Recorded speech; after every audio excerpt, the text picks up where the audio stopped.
कुछ हम कहें, कुछ तुम कहो, बात जब ये चल पड़ी, गुलमोहर की छाँव में आओ बैठे दो घड़ी। कुछ हम कहें, कुछ तुम कहो, बात जब ये चल पड़ी, गुलमोहर की छाँव में।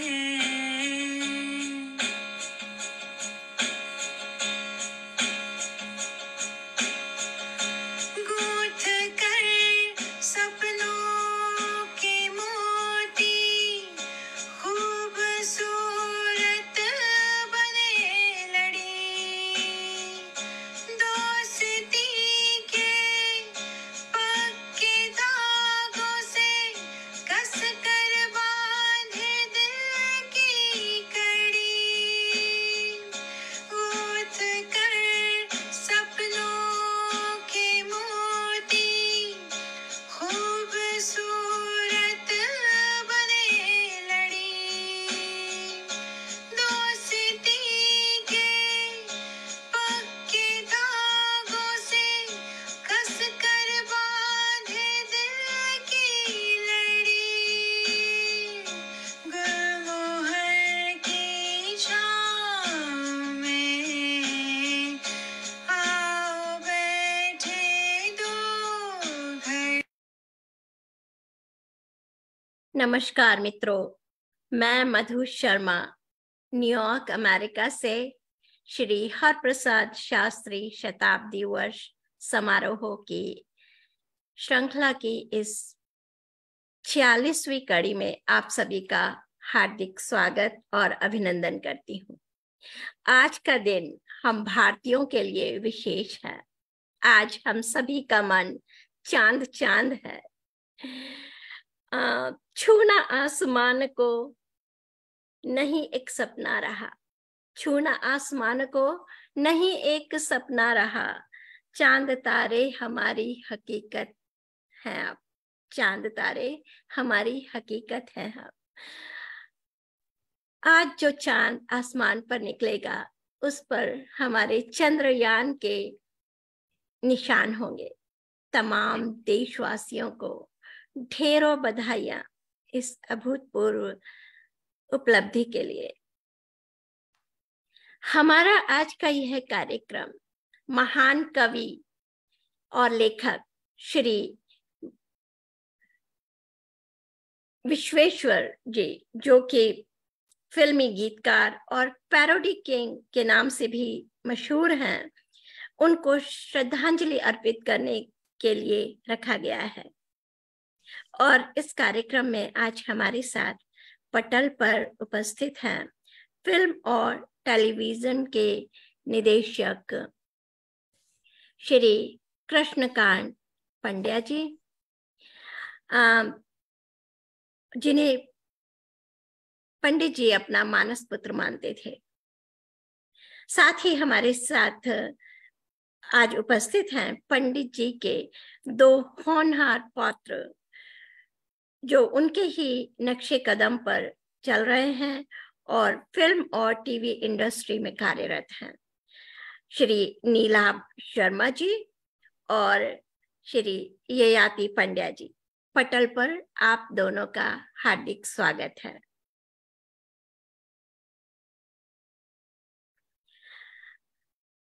और इसके साथ ही हमारे साथ हैं डॉक्टर जैमिनी पंड्या जी, जिन्हें पंडित जी का सानिध्य मिला है और उन पर पंडित जी का पुत्रीवत स्नेह था।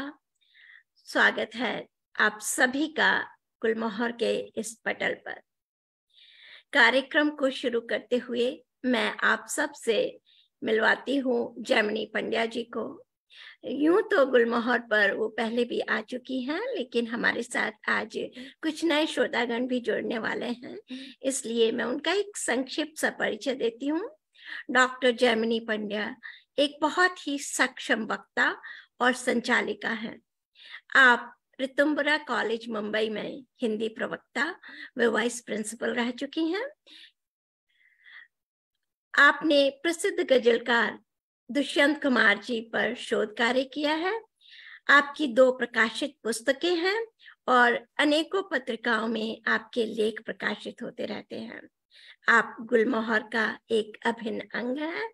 मैं आपको सादर आमंत्रित करती हूँ सरस्वती वंदना के लिए और आज के इस कार्यक्रम के संचालन के लिए।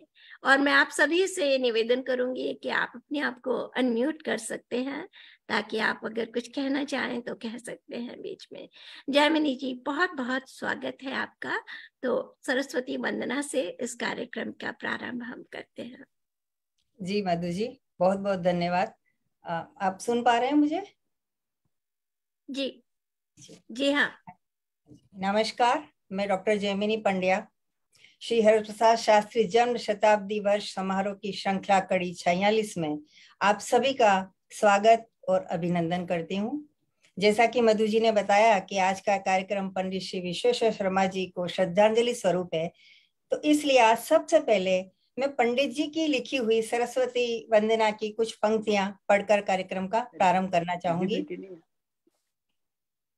पंडित जी ने लिखी है। ओ माँ वीणा विपुल बजा, तार तार झंकार करे वह स्वर संसार सजा। गूंज उठे गीतों की कड़ियां, स्वतः स्फूर्त भावों की लड़ियां। फैले रंग हृदय बासंती, राग रागिनी की फुलझड़ियां। व्योमा जा, ओ माँ वीणा विपुल बजा। नमस्कार। माँ सरस्वती को नमन करते हुए मैं सबसे पहले मधु शर्मा जी का तहे दिल से शुक्रिया अदा करती हूँ कि आपने आज ये श्रद्धांजलि कार्यक्रम अपने पटल पर करने का हमें एक अवसर दिया, जहां पर मैं एक ऐसी शख्सियत के बारे में आप सबको बता सकूं जिन्होंने उदयपुर के एक साधारण से ब्राह्मण परिवार में जन्म लिया, पर काव्य क्षेत्र, फिल्म क्षेत्र और पैरोडी वर्ल्ड में अपना परचम फहराया। जी हाँ, मैं बात कर रही हूँ भारत के प्रसिद्ध कवि, लेखक, फिल्मी गीतकार और पैरोडी किंग स्वर्गीय पंडित विश्वेश्वर जी शर्मा का। आज के इस कार्यक्रम द्वारा हम आदरणीय पंडित जी को श्रद्धांजलि समर्पित करते हैं, जिन्होंने साहित्य के हर पहलू पर कार्य किया और अपना संपूर्ण जीवन साहित्य और कला को समर्पित कर दिया। कहते हैं कि जीवन मिलना भाग्य की बात है, मृत्यु होना समय की बात है, पर मृत्यु के बाद भी लोगों के दिलों में जीवित रहना ये कर्मों की बात है। तो आज हम जिस व्यक्ति की बात कर रहे हैं वो भी हमारे बीच में उनके कर्मों के द्वारा जीवित है और उनकी रचनाओं के द्वारा वो हमारे बीच में जीवित हैं। आदरणीय पंडित जी का जन्म 15 सितंबर 1933 में उदयपुर के एक साधारण से ब्राह्मण परिवार में हुआ। आपके पिताजी एक शिक्षक थे और माताजी साधारण गृहिणी थी। आपकी शिक्षा दीक्षा उदयपुर में ही संपन्न हुई। आपके गुरु उदयपुर के महान प्राचीनविद और संस्कृत के पंडित श्रीमान अक्षय कीर्ति जी व्यास थे, जो कि महाकवि हरिओं जी के शिष्य थे। आपने 15 वर्षों तक शिक्षा विभाग राजस्थान में एक शिक्षक के रूप में कार्य किया, पर आपका अंतर मन तो काव्य सृजन में ही लगा हुआ था, इसलिए आपने सरकारी नौकरी छोड़ दी, जो उस समय बहुत मायने रखती थी। आप मूलतः कवि, गीतकार और प्रखर कहानीकार और उपन्यासकार भी थे। आपने करीब 50 वर्षों तक मंचीय कवि के रूप में ख्याति प्राप्त की। 150 के आसपास गीत, भजन और लोकगीत आपने लिखे। आप एक नई विधा के प्रणेता भी माने गए हैं, जिसे प्रतिगीत यानी पैरोडी कहते हैं। धीरे धीरे इस विधा में इतने पारंगत हो गए कि आप पैरोडी किंग के नाम से ही प्रसिद्ध हो गए और बने भारत के पहले पैरोडी कवि। भारत ही नहीं, आपने विदेशों में भी कवि सम्मेलनों में भाग लिया और प्रसिद्धि पाई। आपको अनेक साहित्यिक और सांस्कृतिक सम्मानों से नवाजा गया। 2007 में आपको राजस्थान साहित्य अकादमी का विशिष्ट साहित्यकार सम्मान महामहिम भैरू सिंह जी शेखावत के हाथों प्रदान किया गया। आपकी लंबी साहित्यिक यात्रा में आपने अनगिनत साहित्य सृजन किया, पर आपकी मुख्य प्रकाशित पुस्तकें जिनका मैं यहाँ वर्णन करना चाहूंगी, मुख्य प्रकाशित आपकी पुस्तकें हैं बिंब बिंब चांदनी, अश्विनी के धूप बिंब, मैं सच कहता हूँ, पंचम वेद, गीत यात्राएं। आपने कहानी संग्रह भी लिखा है, समानांतर रेखा है। आपने उपन्यास दावड़ी और रूप की धूप वो भी लिखा है, और एक खंड काव्य भी आपने लिखा है, कालिदासोत्तमा जिसका नाम है।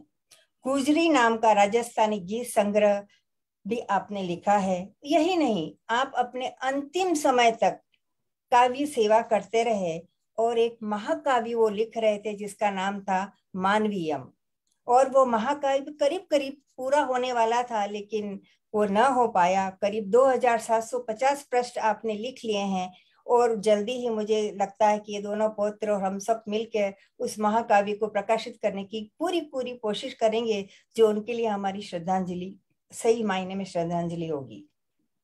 इसके साथ ही राष्ट्रीय और अंतर्राष्ट्रीय अनेक पत्र पत्रिकाओं में आपने समसामयिक लेख प्रकाशित इनके किए हैं और होते ही रहते हैं। तो ये था पंडित जी विश्वेश्वर जी शर्मा जी का संक्षिप्त सा परिचय। अब हम उनके बारे में विस्तृत चर्चा करेंगे ताकि हम उनके जीवन के समग्र पहलुओं को जान सके। यही हमारी उनके प्रति सच्ची श्रद्धांजलि होगी। आज हम आगे कार्यक्रम को बढ़ाएं, उसके पहले मैं मधु जी से रिक्वेस्ट करती हूँ कि पंडित जी की कुछ स्मृतियां, कुछ झलकियां हमें एवी के माध्यम से बताएं। और दर्शकों को मैं बता दूं कि इस एवी की जो खास बात है, उसके पृष्ठ में जो आवाज है वो स्वयं पंडित जी की है। तो जरा ध्यान लगा के सब लोग सुनिएगा और उनको याद कीजिएगा। मधु जी प्लीज। कब अंधेरों ने लूटा है हमको, कब अंधेरों ने लूटा है हमको, सब उजालों के घाटे हुए हैं। इस जहर का उतरना है मुश्किल, हम बहारों के काटे हुए हैं। कब अंधेरों ने लूटा है हमको, सब उजालों के घाटे हुए हैं। इस जहर का उतरना है मुश्किल, हम बहारों के काटे हुए हैं। दुश्मनों ने तो हिम्मत बढ़ाई, दुश्मनों ने तो हिम्मत बढ़ाई, और दोस्ती में सदा मार खाई। ये काम आते रहे हैं पराए, हमसे अपनों ने की बेवफाई। रात भर चांदनी बड़बड़ाती रही, रात भर चांदनी बड़बड़ाती रही, हर चकोरी विकल फड़फड़ाती रही। और तुम न आए बुझाने तृषा प्यार की, दृश्य सुधियां ये कैसे दिखाती रही। रात भर चांदनी बड़बड़ाती रही, हर चकोरी विकल फड़फड़ाती रही। छा गया पीर पर लाज का आवरण, छा गया पीर पर लाज का आवरण, जब कलाई किसी शंख ने थाम ली। साधना स्तब्ध थी, कामना रो पड़ी, जब निराशा की आशा ने हठ मान ली। हर पलक की ललक गिड़गिड़ाती रही, जिंदगी की कसक चरमराती रही।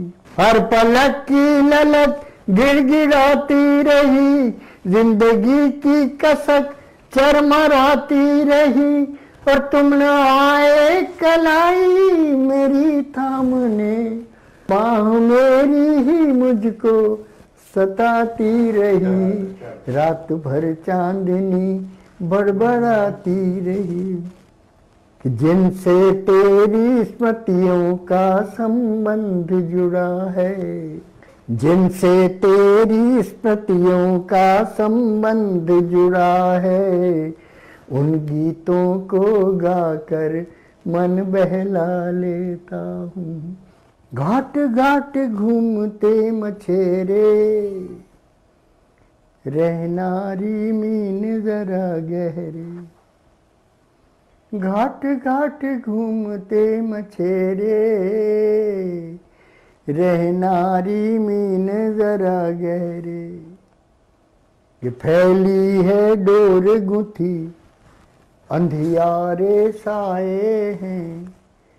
फैली है डोर गुथी, अंधियारे साए हैं। और कंचन सी काया पर कांटे मडराए हैं। बजरे मझधारा में ठहरे, रहनारी मीन जरा गहरे। आधे खुले आधे बंद रे, ये नियत के नैना। आधे खुले आधे बंद रे, ये नियत के नैना। एक आंख दिवस हुई, एक आंख रहना रे। आधे खुले आधे बंद रे, ये नियत के नैना। वाह, बहुत खूब। बहुत आधे सुंदर। खुले आधे बंद रे, ये नियति के नैना। धन्यवाद मधु जी। हम यादों के गलियारों में कहीं खो गए। पंडित जी की आवाज सुनकर लगा कि अभी हमारे साथ ही है। नमन करती हूँ, कार्यक्रम का प्रारंभ करती हूँ जी। सबसे पहले मैं पटल पर उपस्थित श्री नीलम नीलाभ शर्मा से रूबरू होती हूँ। कहते हैं कि मोर के अंडों को चित्रकारी की आवश्यकता नहीं होती है, वो तो स्वतः ही खूबसूरत होते हैं। तो ये पंडित जी के पुत्र हैं, तो साहित्य और कला तो इनकी रग रग में है और वो होना स्वाभाविक की बात है। ये पिछले कई वर्षों से रंगमंच पर सक्रिय रहे हैं। कई नाट्यों में इन्होंने अभिनय किया है, निर्देशन किया है और साथ ही विभिन्न यूनिवर्सिटीज में नाट्य विद्या का प्रशिक्षण भी देते हैं। इनके द्वारा जो निर्देशित नाटकों का मंचन युवा महोत्सव में भी किया जाता है। इन्होंने प्रसिद्ध फिल्म निर्माता निर्देशक करण जौहर पर एक पुस्तक भी लिखी है जिसका नाम है मैंगो मैन ट्यून विद करण।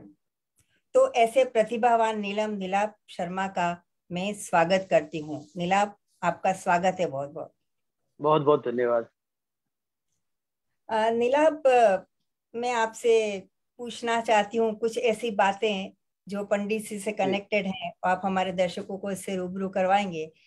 आप अपने दादाजी के साथ आपने काफी समय गुजारा है और जहां तक मुझे पता है आप ज्यादातर उनके कार्यक्रमों में साथ उनके जाते थे।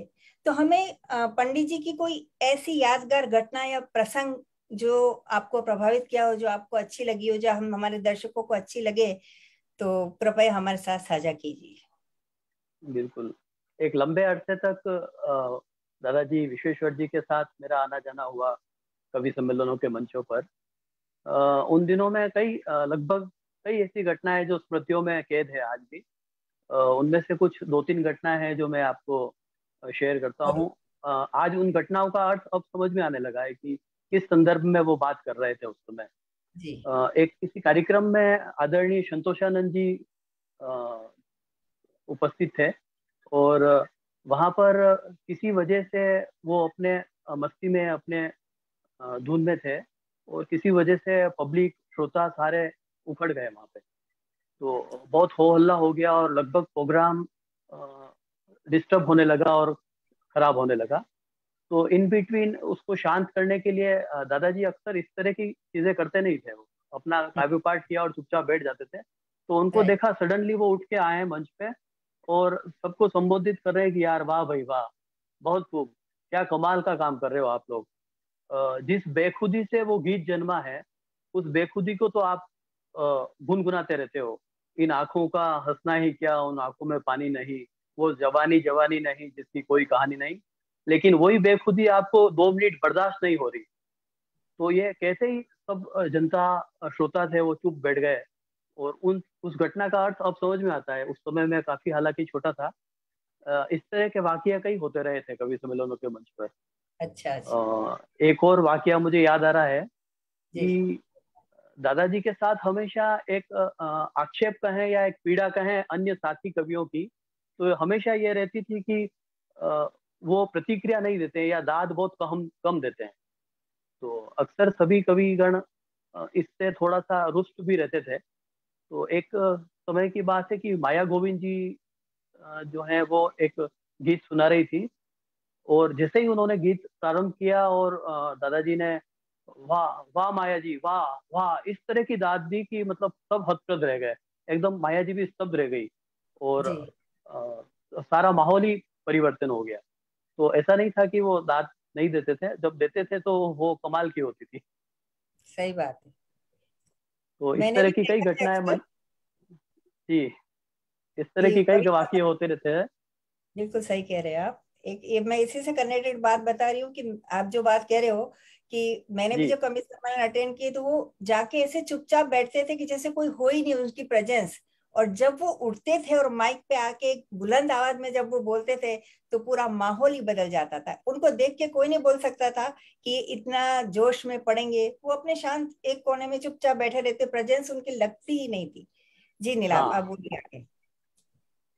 एक समय का और वाकया है कि वो पैरोडी से रिलेटेड वाकया है कि पैरोडी किंग के नाम से मशहूर होने लगे। और हम उनका कार्यक्रम था पटना में। तो पटना में कार्यक्रम था तो सबने हिदायत दी कि यार आप कुछ इस तरह का राजनीतिक और इस तरह की चीज हो तो कम पढ़िएगा या थोड़ा अवॉइड करिएगा। तो बाय डिफॉल्ट उस कार्यक्रम के गेस्ट जो थे वो आदरणीय मुलायम लालू प्रसाद जी यादव साहब थे, जो उस समय तत्कालीन रेलवे मंत्रालय में रेलवे मंत्री भी थे। तो वो ही सुन रहे थे। तो पैरोडी भी वो इस तरह से करते थे कि उन्होंने बहुत इंजॉय किया उस चीज को और बड़ी दाद दी। और उसके बाद 2 वर्ष के लिए उनको भारतीय रेलवे में निशुल्क फर्स्ट क्लास का पास विथ अटेंडेंट भी मिला। तो अच्छा, जिसके बारे में बात हो रही होती थी वो भी उन बातों को सुन के और बड़ा गुदगुदाता था और हंसता था, एंजॉय करता था बात को। बुरा नहीं लगाता था, मतलब वो व्यक्ति भी उनकी पैरोडी हाँ, बुरा सुन नहीं के। लगा था। जी जी। और एप्रिशिएशन मिला। उसके बाद रेगुलर वो वहाँ उनके साथ समक्ष काव्य पाठ करते रहे, पेरोडी सुनाते रहे। तो इस हम्म। तरह के सुंदर कई अच्छे अच्छे वाक्य हुए। सही बात है, बिल्कुल सही बता रहे हो। मेरा भी ये सौभाग्य रहा कि हम लोग यहाँ बॉम्बे में उनके कई सभी कवि सम्मेलन हमने अटेंड किए। बड़े बड़े कवियों के जी साथ वो कवि सम्मेलन करते थे और हम बड़े शौक से जब सुनने जाते थे। और जब वो हिरनिया प्यासी प्यासी फिरे या गाड़ गाड़ मछरे जैसी काव्य की जब कविताएं सुनाई थी तो पूरा हॉल तालियों से गूंज उठता था। वो आज भी तालियां मेरे मुझे सुनाई देती है, क्योंकि बहुत बार मैंने सुना। मैं अभी भी रोमांचित हो रही हूँ। तो मैं हाँ। आपसे ये जानना चाहती हूँ कि कौन कौन से कवियों के साथ उन्होंने मंच साझा किया और ऐसी कौन सी कविताएं ज्यादा उनकी चली जो दर्शक बार बार सुनना पसंद करते थे। पेरोडी करने से पहले उनके कई गीत थे, जैसे आपने गाट गाट घूमते मछेरे बताया। अभी मधु जी ने एवी प्रेजेंट किया था, उसमें भी उनके काफी पॉपुलर गीत जो थे वो अभी कब अंधेरों ने लूटा है हमको, यस हिरनिया यस, प्यासी प्यासी फिरे, मन वृंदावन काना है विश्वास रे। बिल्कुल सही। और इस तरह के कई गीत हैं जो लोगों के ज़बां पे चढ़े हुए हैं आज भी। मतलब हमें याद नहीं पर कभी लोग मिलते हैं तो सुनाया करते हैं हमको। तो लगभग सभी कवियों के साथ उन्होंने मंच साझा किया उस समय। आदरणीय रामरिक मनहर साहब के साथ उन्होंने शुरुआत की थी मुंबई में। तो सुरेंद्र शर्मा जी, कुमार विश्वास जी और शैलेश लोढ़ा जी, सभी लगभग उनके समकक्ष और उनके बाद वाले। और एक लंबी यात्रा रही उनकी कवि सम्मेलन मंचों को भी। 40-50 वर्षों तक वो सक्रिय रूप से कवि सम्मेलन करते रहे थे। तो लगभग सभी कवियों के साथ, नीरज जी के साथ, संतोषानंद जी के साथ, माया जी के साथ, सभी कवियों के साथ उनका काव्य पाठ का अवसर रहा।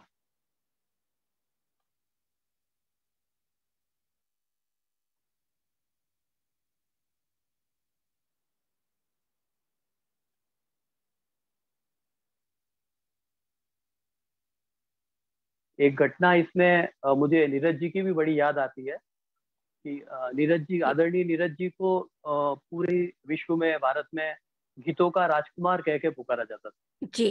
तो कवि सम्मेलन मंचों से पहले अक्सर जो लिटरेचर की कविता है मंचों के लिए तो कुछ अलग होता था, लेकिन होटल में या गेस्ट रूम में जहाँ भी ठहरे होते थे तो वहाँ आपस में वो अपनी कुछ चुनिंदा और अच्छी अच्छी रचना एक दूसरे को सुनाना पसंद करते थे, लालायित रहते थे कि कुछ नई चीज सुनने को मिलेगी।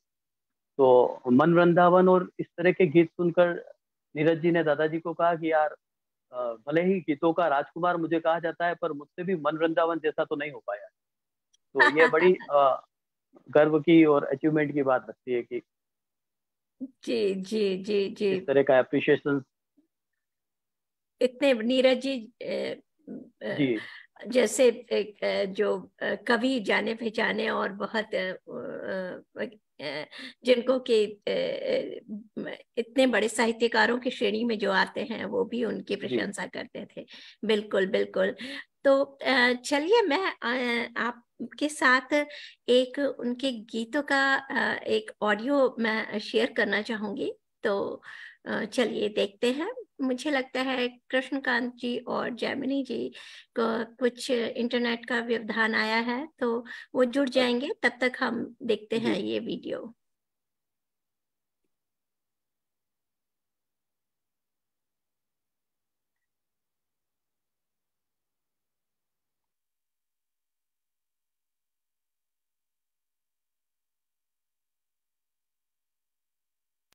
नीर के हर तीर पर प्यासा रहा हूँ। वाह वाह, गीत सुनो भाई। नीर के हर तीर पर प्यासा रहा हूँ, एक अधूरी ही सदा आशा रहा हूँ।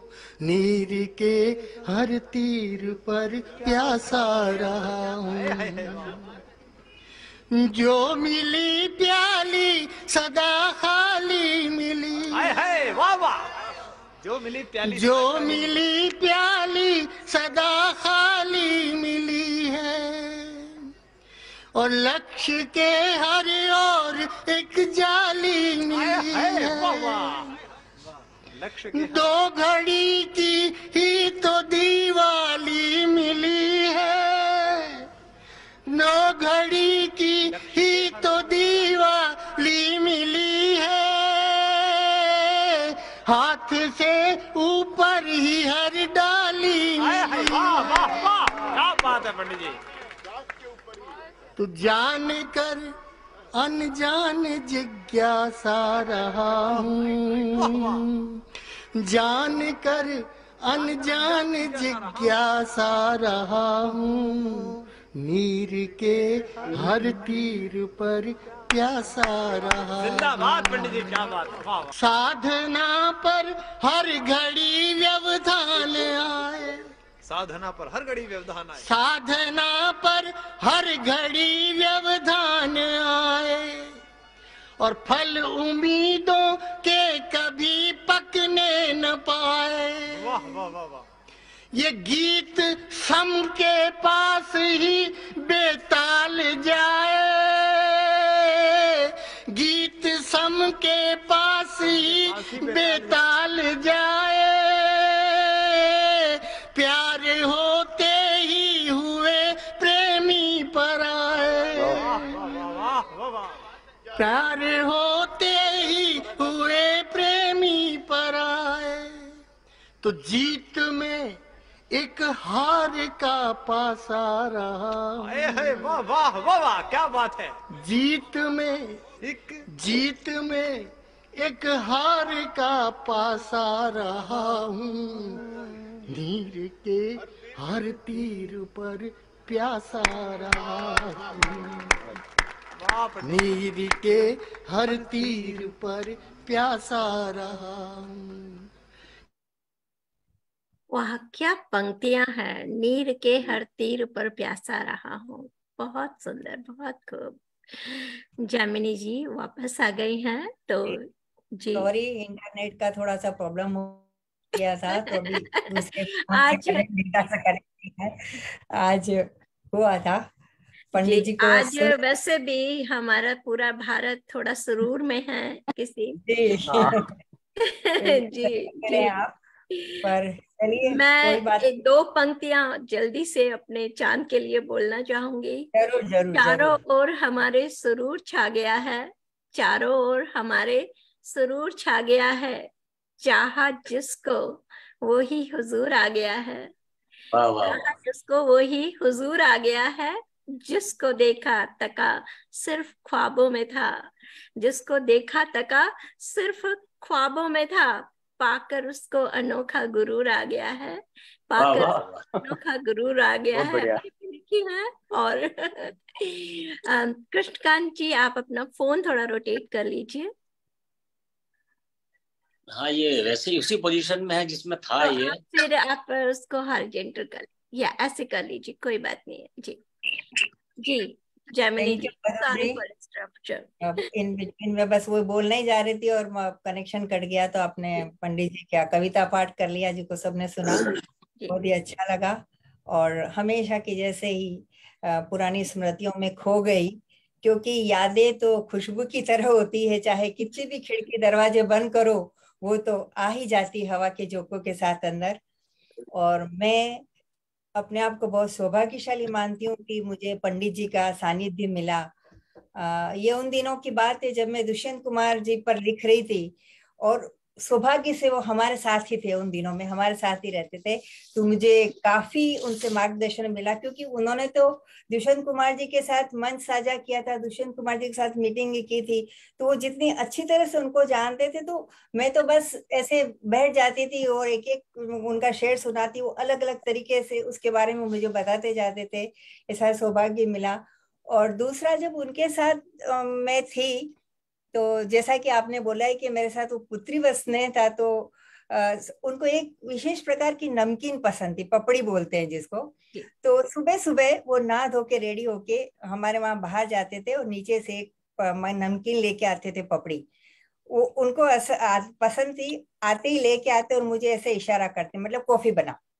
और मैं कॉफी बनाने के लिए जाती और अलग से उनके लिए निकाल के एक छोटी सी पुड़ी में मेरे लिए अलग से रख देते, और मुझे कहते हैं तेरे लिए, नहीं तो मुझे नजर लग जाएगी मैं खाऊंगा तो ये उनका पुत्री व स्नेह था। बोले सबसे पहले तेरे लिए निकालना जरूरी, नहीं तो मुझे हजम ये होगी नहीं।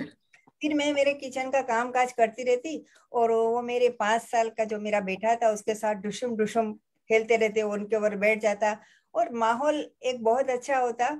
और हमारे वहां बैठक में एक सिंगल बेड था खिड़की के पास, वो वहां बैठ जाते, घंटों तक वहां लिखा करते थे। काफी रचनाएं उन्होंने वहां लिखी। वो कहते थे कि ये इस जगह में कोई खासियत है। वो हमारे फादर इन लॉ का बेड था वो, और फादर इन लॉ हमारे संत की तरह ही थे, तो उस पलंग के अंदर उनको एक विशेष अनुभूति होती थी, और वो वहां बैठकर बहुत साहित्य उन्होंने सृजन किया। तो मेरा सौभाग्य कि हम उनके साथ रहे, और हमारे अंदर जो भी संस्कार आए हैं साहित्य से कनेक्ट करने के, वो संस्कार है। तो ऐसी बहुत सी घटनाएं जो अचानक आज बहुत सारी मुझे याद आ रही थी, मैं धीरे धीरे जो मुझे याद आई तो मैं आप सबके साथ साझा कर रही हूँ। तो मुझे लग रहा है कि मैं बहुत सौभाग्यशाली, हम दोनों पति पत्नी सौभाग्यशाली हैं कि हम उनके साथ समय हमने गुजारा।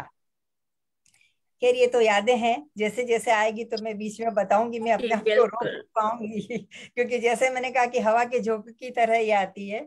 जी बिल्कुल बिल्कुल जैमिनी जी, आप जैसे जैसे आपकी यादें आती जाएं वो हम तक पहुंचती रहेंगी, मैं मुझे पूरा विश्वास है। और इस बीच में हमारे साथ फेसबुक पर बहुत सारे श्रोतागण जुड़े हैं, उनका नाम लेना मैं अवश्य चाहूंगी।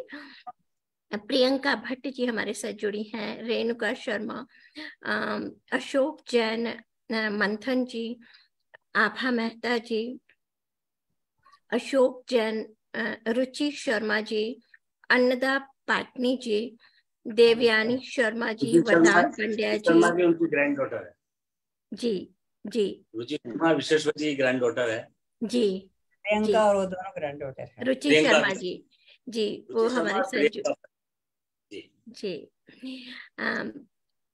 देवयानी शर्मा जी, वरदान पंड्या जी, निमिषा पंड्या जी,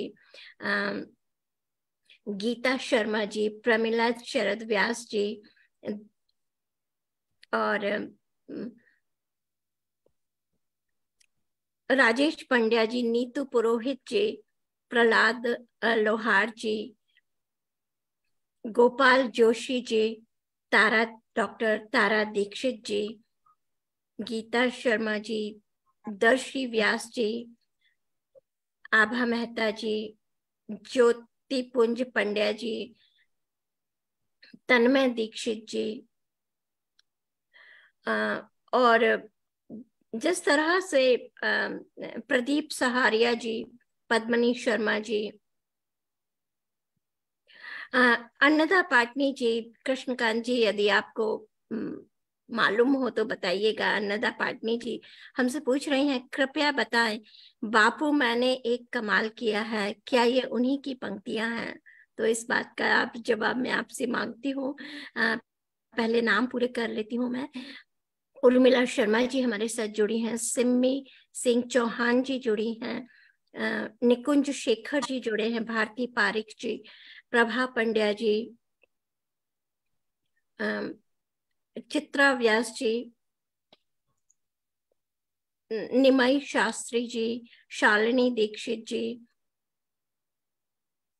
और इतनी लंबी, अश्विनी कुमार भट्ट जी, शोभा शास्त्री जी, सोमशेखर व्यास जी, राजकुमारी दीक्षित जी, आशा दुआ जी, ज्ञानेंद्र सिंह चौहान जी। अभी यही नाम मेरे दिख पा रहे हैं, और अगर मेरा से कोई नाम छूट गया होगा तो मैं आपसे क्षमा प्रार्थी हूँ, क्योंकि इतनी सारे नाम आ रहे हैं। तो कृष्णकांत जी, मैं आपसे उस उत्तर का अन्नदा पाटनी जी के लिए जवाब चाहती हूँ, यदि आपको मालूम हो तो। कौन सी पंक्तियां? नहीं, मुझे याद नहीं आ रहा वैसे। नीला, आई डोंट थिंक ये उनकी है पंक्तियां। नीला, हाँ, मुझे भी नहीं लग रहा हाँ, है। नहीं उनकी जी नहीं है शायद। हाँ जी, तो अन्नदा दीदी आपका ये पंक्तियां हाँ, विश्वेश्वर उनकी जी की नहीं जी। नहीं है।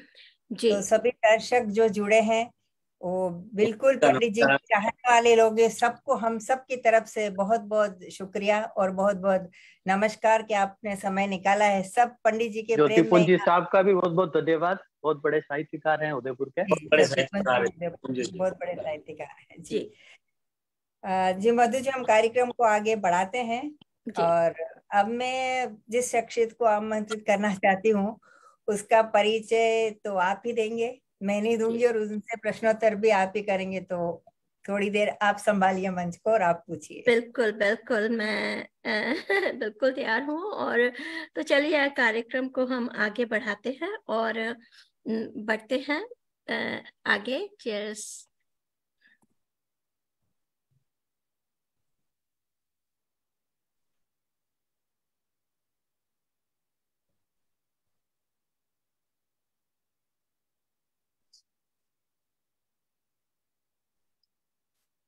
क्या हुआ, रुक गया है क्या? जी नहीं जी नहीं जी नहीं, मैं थोड़ा सा आपको स्पॉटलाइट करना चाह रही थी जी। तो चलिए कार्यक्रम को हम आगे बढ़ाते हैं और चलते हैं हमारे मुख्य अतिथि श्री कृष्णकांत पंड्या जी की ओर। हमारे मंच के लिए आप नए नए हैं कृष्णकांत जी, हमने पूरे 2 एपिसोड आपके साथ किए हैं और आपको जाना है, समझा है। फिर भी मैं एक छोटा सा परिचय आपका देना चाहती हूँ, क्योंकि हमारे साथ हो सकता है कुछ आज नए श्रोता भी जुड़े हों। तो कृष्णकांत जी ने सलमान खान, गोविंदा, राजकुमार, राजेश खन्ना, धर्मेंद्र, रेखा, शबाना आजमी, गिरीश कर्नाड जैसे प्रसिद्ध अभिनेताओं और अभिनेत्रियों के साथ 10 से अधिक फिल्मों के आप चीफ डायरेक्टर रहे हैं, असिस्टेंट डायरेक्टर रहे हैं। आपने पनाह और बेदर्जी जैसी सुपरहिट फिल्में डायरेक्ट की हैं, और अभी आपकी 2 अन्य फिल्में भी आने वाली हैं। आपने ना केवल फिल्मों में अपना जादू चलाया है, बल्कि दूरदर्शन पर भी आपके बहुत सारे सीरियल आए हैं, जिनमें से पृथ्वीराज चौहान जो सागर पिक्चर्स ने प्रोड्यूस किया था, उनको वो स्टार प्लस पर आपका टेलीकास्ट हुआ है। जय श्री कृष्णा भी सागर पिक्चर्स का सीरियल है और वो कलर्स पर आया था, और चित्तौड़ की रानी नितिन देसाई जी का सीरियल सोनी टीवी पर आया है। और यही नहीं, आप दिल से एक कवि भी हैं, और आपकी एक काव्य संग्रह सारी खबर है चांद को प्रकाशित हो चुका है।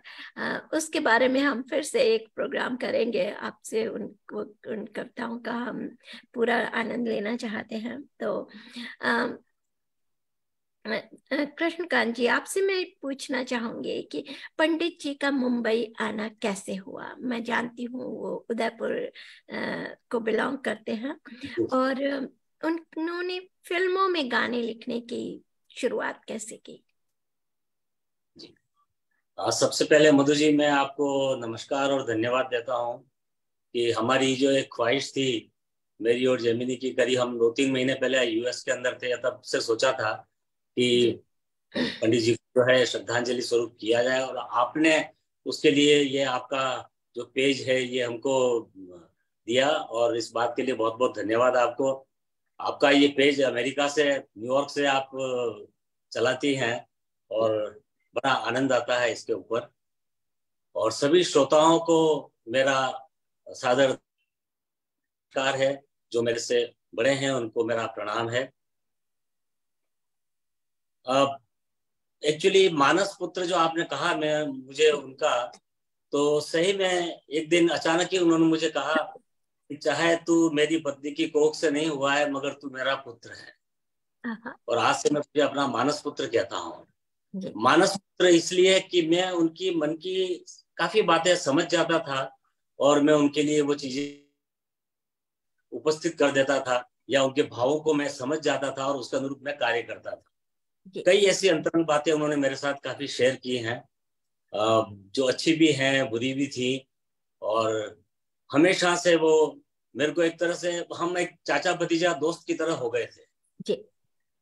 सबसे इनकी शुरुआत जो हुई है वो मेरे पिताजी बॉम्बे में स्ट्रगल करने के बाद में थोड़े से सेटल हुए थे, और वो भी साहित्य प्रेमी थे, मनमोहन जी पंड्या।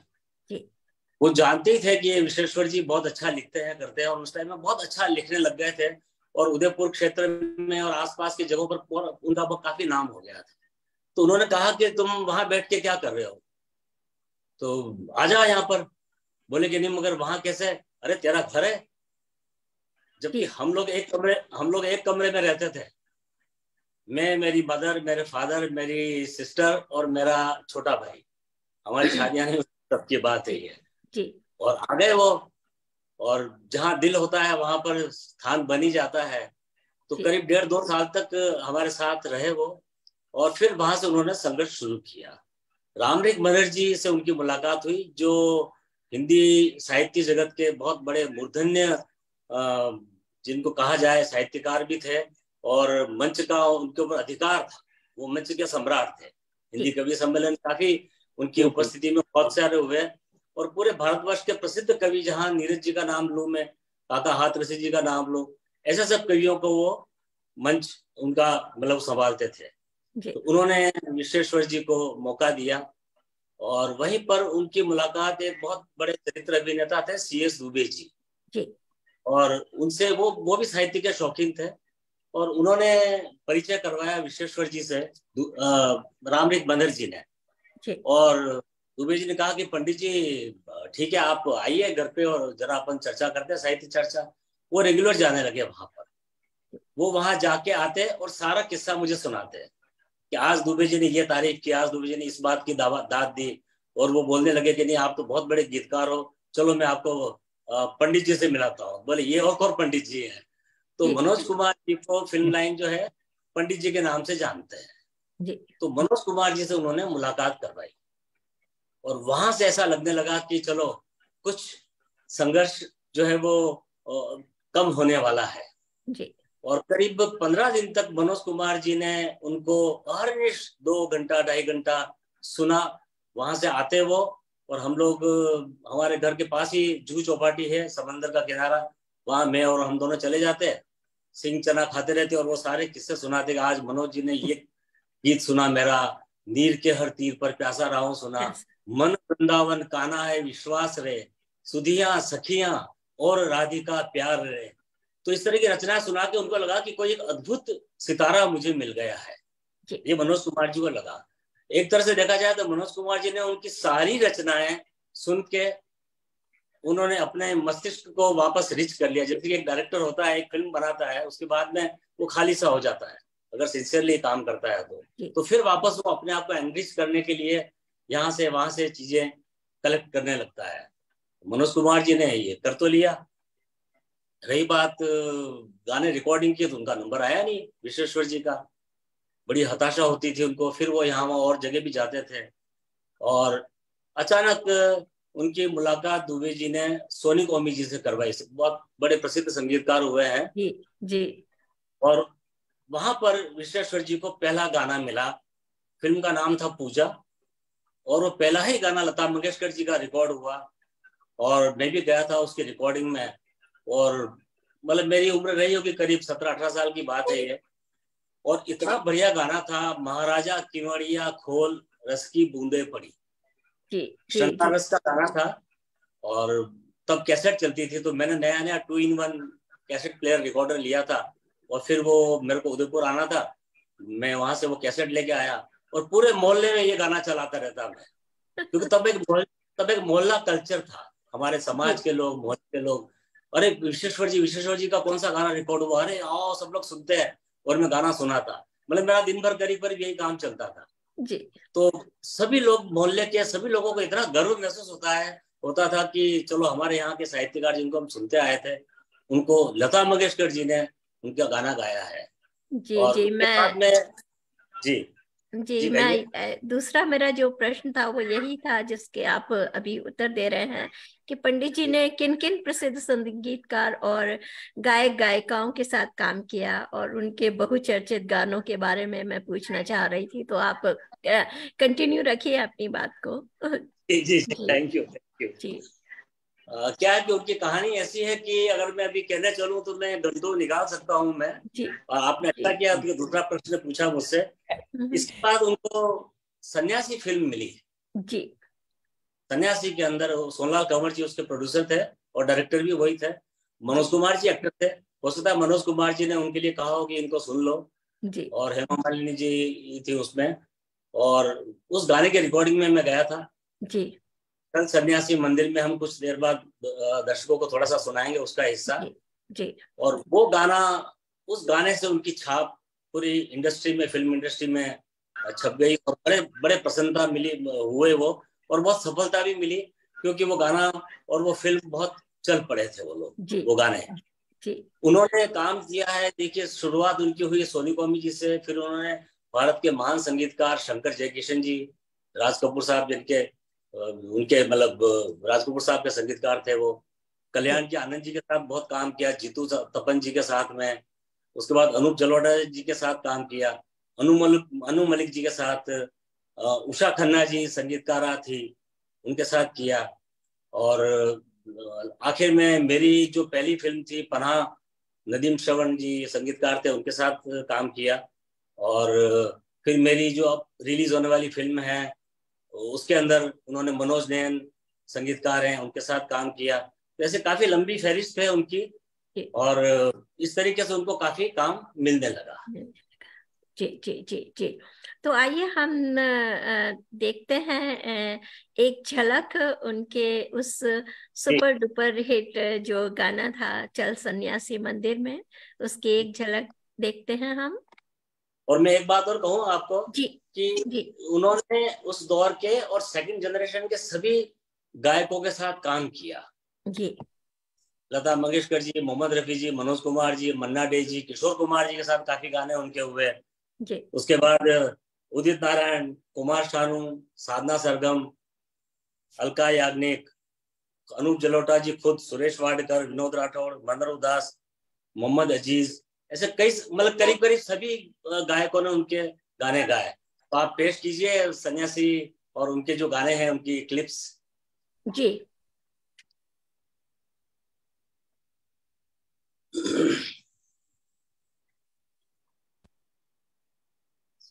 चल सन्यासी मंदिर में, तुम हो ना मोहल्ले में हल्ला बढ़िया ना खटकाना। आगे आगे वो चले पीछे सारी दुनिया। हर आदमी को बीवी का गुलाम होना चाहिए। पापी पेट का सवाल है। अपनी आत्मा से पूछो, अपने राम से पूछो, अरे क्या सच है क्या झूठ है। बिन तेरे हम तेरे, तुम्हारे बिन गुजारे हैं कई दिन अब न गुजरेंगे। नाव कागज की गहरा है पानी, जिंदगी की यही है कहानी। वह एक दो नहीं, पता नहीं कितने उनके इतने सुपर हिट गाने रहे हैं। तो बहुत ही सुंदर, बहुत ही खूब वो लिखते थे जितने। और हमारा ये दुर्भाग्य रहता है कि जब हम फिल्म के गाने सुनते हैं तो हमारा सारा ध्यान जो है वो केंद्रित होकर रह जाते हैं गीत नायक नायिकाओं पर और संगीतकार गाने वालों तक। गीतकार को हम हमेशा उपेक्षित सा कर देते हैं। तो हमें अपना ये मानसिकता थोड़ी बदलने की जरूरत है। बिल्कुल सही कह रहे हैं आप। जी सही जी, है, बहुत सही बात। चलिए कृष्णकांत जी, आपसे फिर से मैं आती हूँ। थोड़ा सा यहाँ पे हम बदलते हैं इस प्रवाह को। और जैमिनी जी, आप आगे बढ़ाएं। जी जरूर मधु जी। अलग अलग तरह के गाने हमने सुने, मतलब पंडित जी ने हर किस्म के गाने लिखे थे। सब साहित्य से कनेक्टेड, पैरोडी लिखी थी, कॉमेडी लिखी थी, बिल्कुल संगीत की भी हर पहलू को, जैसे साहित्य के हर पहलू को उन्होंने टच किया, वैसे संगीत के भी हर पहलू को टच किया था। हमने क्लिप्स यहाँ देखी। और एक गाना इसमें आया था, हर आदमी को बीवी का गुलाम होना चाहिए, आपने क्लिप देखी होगी। उसमें भी उस समय थोड़ा ऑब्जेक्शन हुआ था, लोगों ने कहा कि मतलब उस समय इतना चलन नहीं था कि ये क्या गाना, मतलब। लेकिन बाद में तो ऐसे ऐसे गाने आए तो उसको बात को अप्रिशिएट किया गया। तो हर पहलू को पंडित जी ने टच किया था, तो ये हमने देखा। हम हमारे कार्यक्रम को आगे बढ़ाते हैं। ये मैं बताऊंगा कि सन्यासी गाने को फिल्म फेयर के अंदर नॉमिनेशन में लिया गया था। ये हाँ हो रह गया था, सही बात। तो कहते हैं मधु जी की दुनिया का सबसे फायदेमंद सौदा होता है बुजुर्गों के पास बैठना।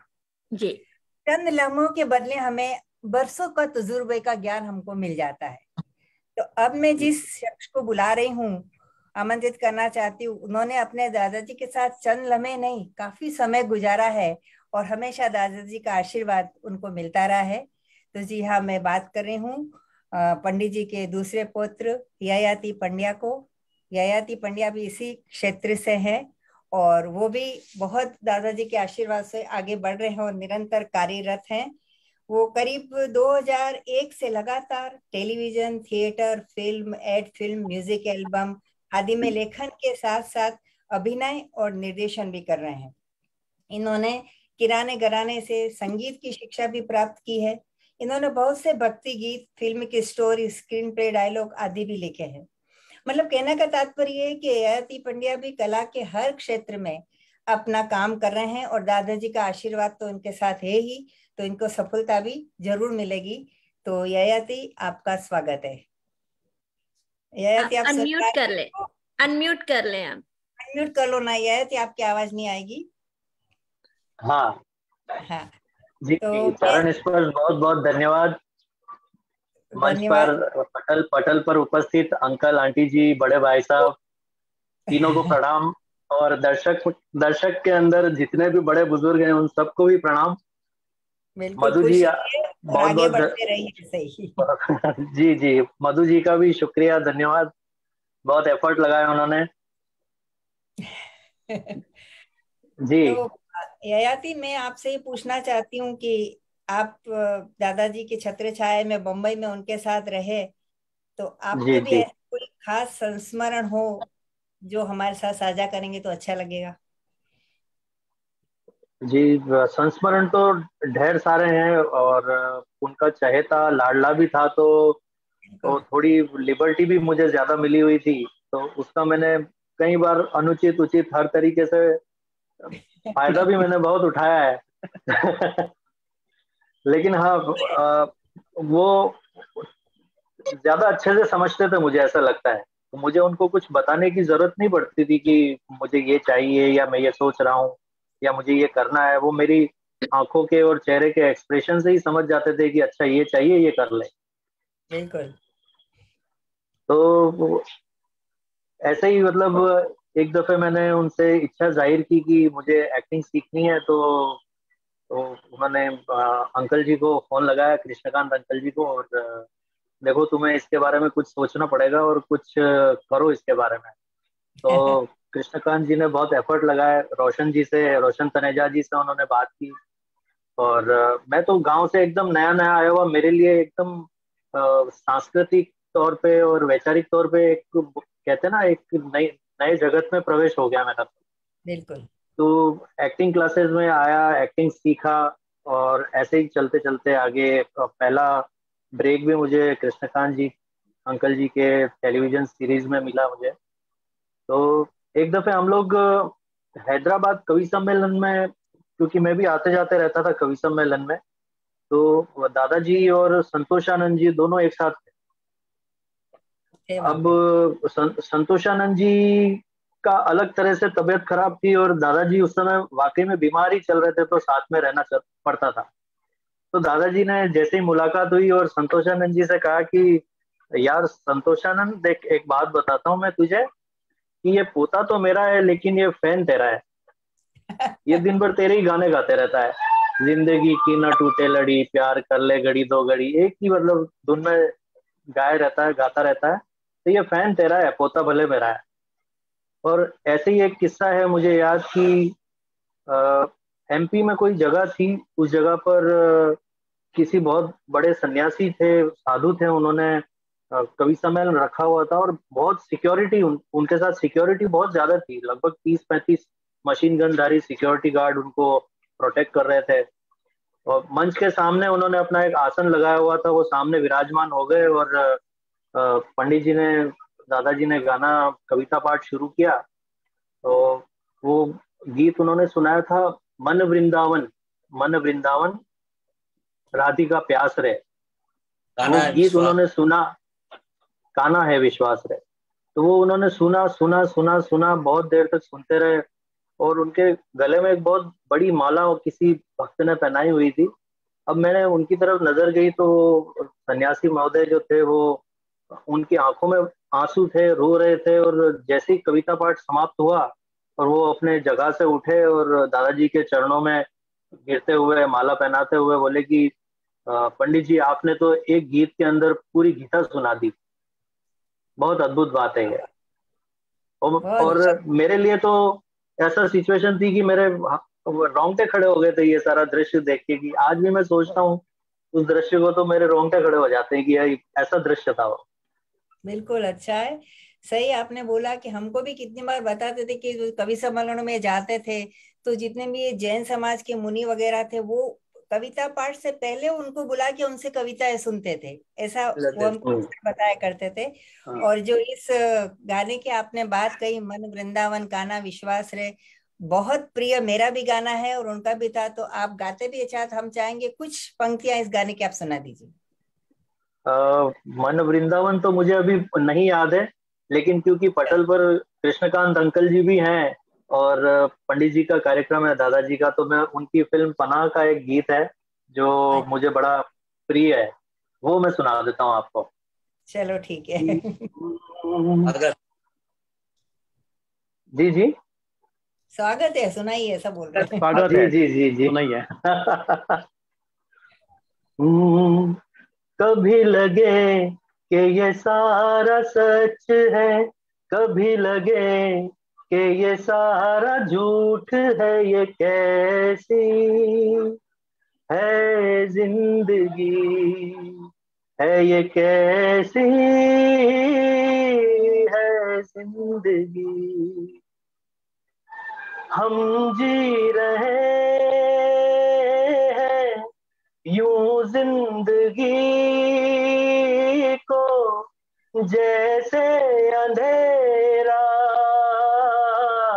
जिए रोशनी को, प्यासी प्यासी आँखों में सपने संजो के, देखा कि ये किसी को दीवाने हो के, अपने सितारे गर्दिश में रहे हम, कैसे इनकार करें। कभी लगे कि ये सारा सच है, कभी लगे कि ये सारा झूठ है, ये कैसी है जिंदगी। बहुत बहुत अच्छा, बढ़िया। बहुत अच्छा। और पंडित जी का साहित्य तो इसके अंदर झलक ही रहा है, और आपने गाया भी बहुत अच्छा है। ययाति, मैं एक और बात पूछना चाहती हूँ कि जी जी पंडित जी तो शुद्ध साहित्य कविताएं लिखते थे, साहित्य उनको पसंद था शुरुआत में जब, तो वो सडन पैरोडी की तरफ कैसे मुड़ गए? उसके बारे में को थोड़ी सी जानकारी दें कि साहित्य से पैरोडी की तरफ उनका रुझान कैसे हुआ और क्यों हुआ? जी, मुझे मुझे जहाँ तक याद है कि मंच के ऊपर गीत लोगों ने सुनना थोड़े से कम कर दिए थे, और और इस वजह से उनके कार्यक्रम की के अंदर कमी पेशी हो रही थी, कार्यक्रम कम होने लगे थे और इनकम जनरेट नहीं हो पा रही थी।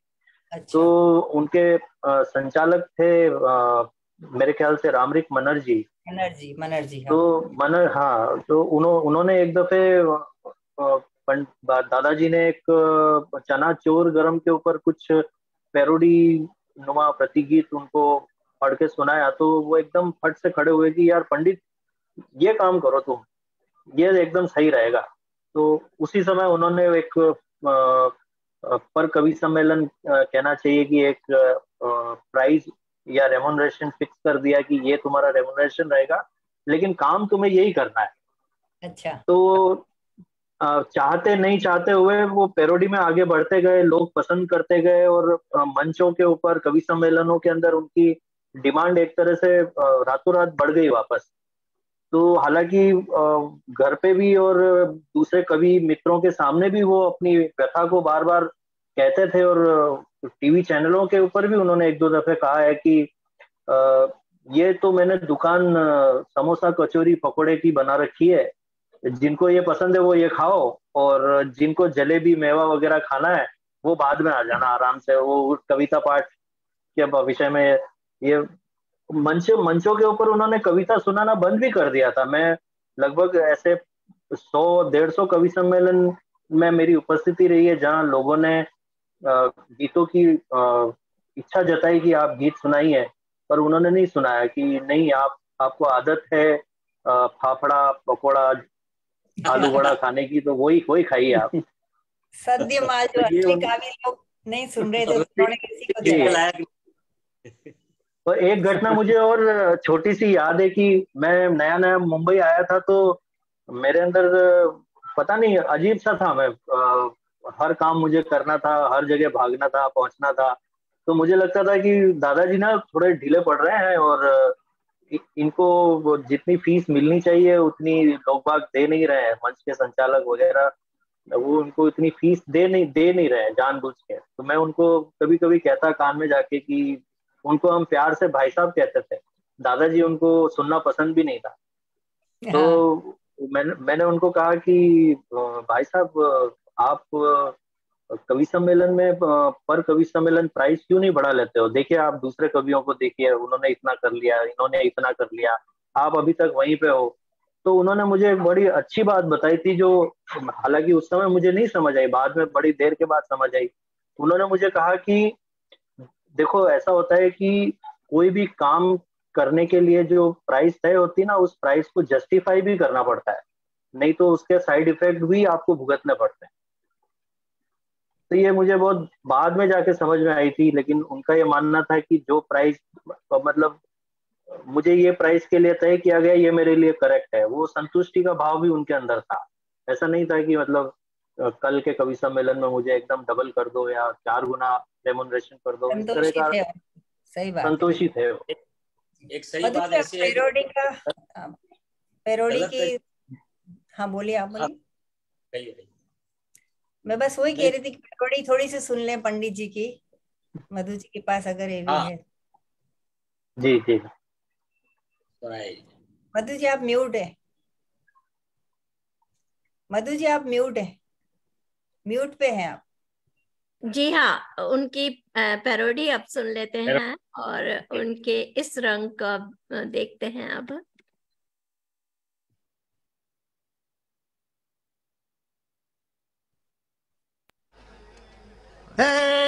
बुजुर्गों ने फरमाया,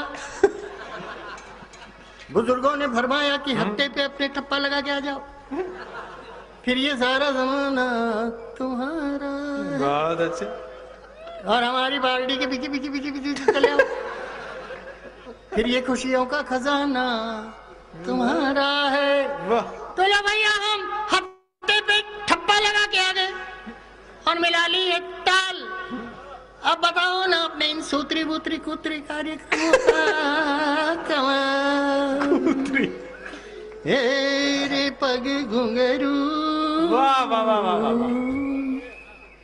के पग घुंघरू बांध मीरा नाची थी और हम नाचे संग मीरा के।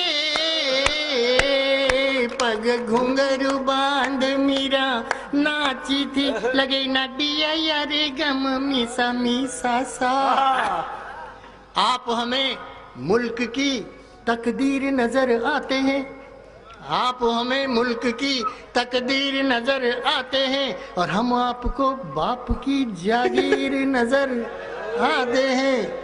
उम्र गुजरी है राज करने में, कुर्सियां चढ़ने में उतरने में, आपका तो लगता है बस यही सपना, हिंदुस्तान सारा घर के ही नाम लिखना।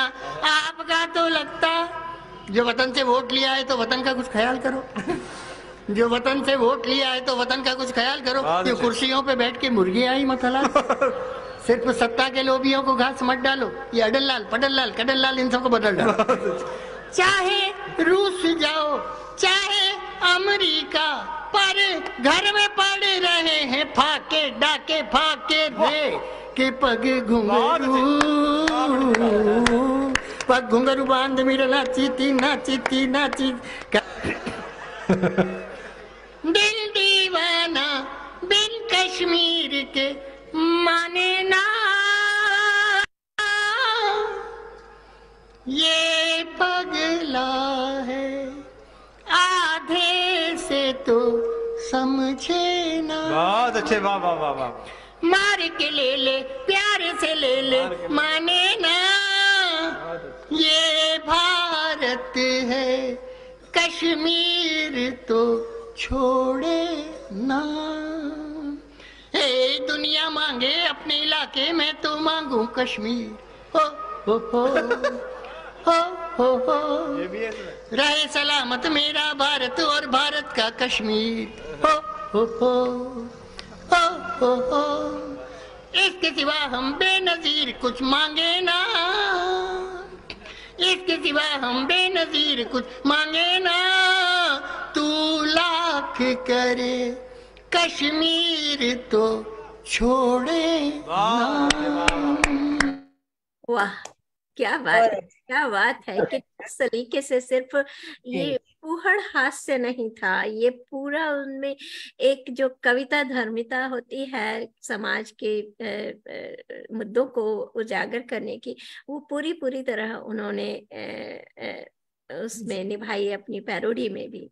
बहुत सुंदर, बहुत ही सुंदर। कुछ शब्द का हेर फेर करके करंट जो पॉपुलर गाना होता था और करंट जो राजनीतिक स्थिति होती थी, कुछ शब्द वो हमको बताते थे कि इसमें ज्यादा शब्दों का चेंज करेंगे तो मजा चला जाता है, मजा चला जाएगा। लय वो रखते, गाने का सुर वो रखते और कुछ शब्द चेंज करके पूरा अर्थ उसका बदल के उन्होंने ये साबित कर दिया कि अगर स्वीकार करने की हिम्मत हो और सुधार करने की नियत हो तो इंसान बहुत कुछ कर सकता है। जब उन्होंने देखा कि शुद्ध साहित्य लोग सुनना पसंद ही नहीं कर रहे हैं, उन्होंने पैरोडी का रुख कर लिया, जैसा कि ने बताया।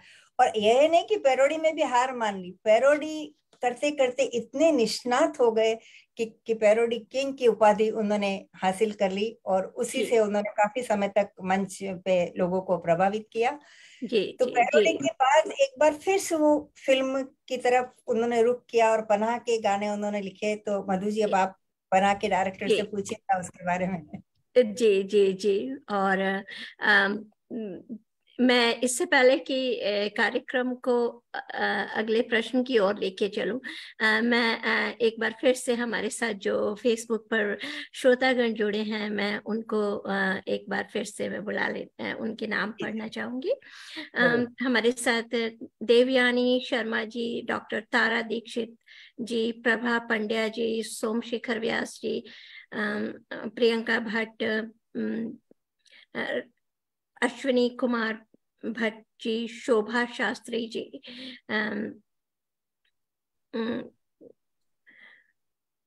कृष्ण गोपाल शर्मा जी, रुचि शर्मा जी, लता पुरोहित जी, राजकुमारी दीक्षित जी, आशा दुआ जी, लता पुरोहित जी, ज्ञानेंद्र सिंह चौहान जी, शोभा शास्त्री जी, तपन पुरोहित जी, निभा पांडेरन जी, गीता शर्मा जी, पद्मनी शर्मा जी, लोकेश चौबीसा जी, अशोक जैन, मंथन जी, प्रमिला शरद व्यास जी, शोभा शास्त्री जी, धवल भट्ट जी, लोकेश चौबीसा जी, वाणी भट्ट जी,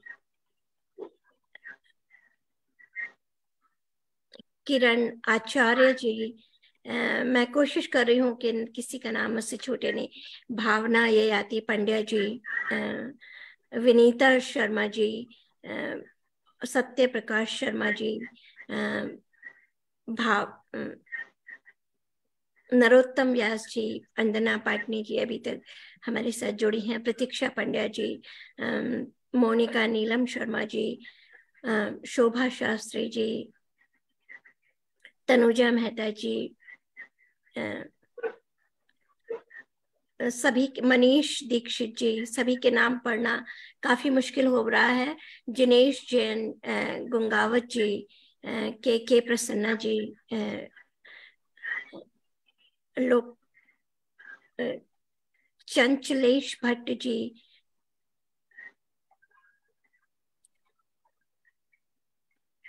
रुचि शर्मा जी, निमेश पंड्या जी, सभी को, और अगर फिर से मेरे से कोई नाम छूट गया हो तो मैं हृदय तल से आपसे माफी चाहती हूँ।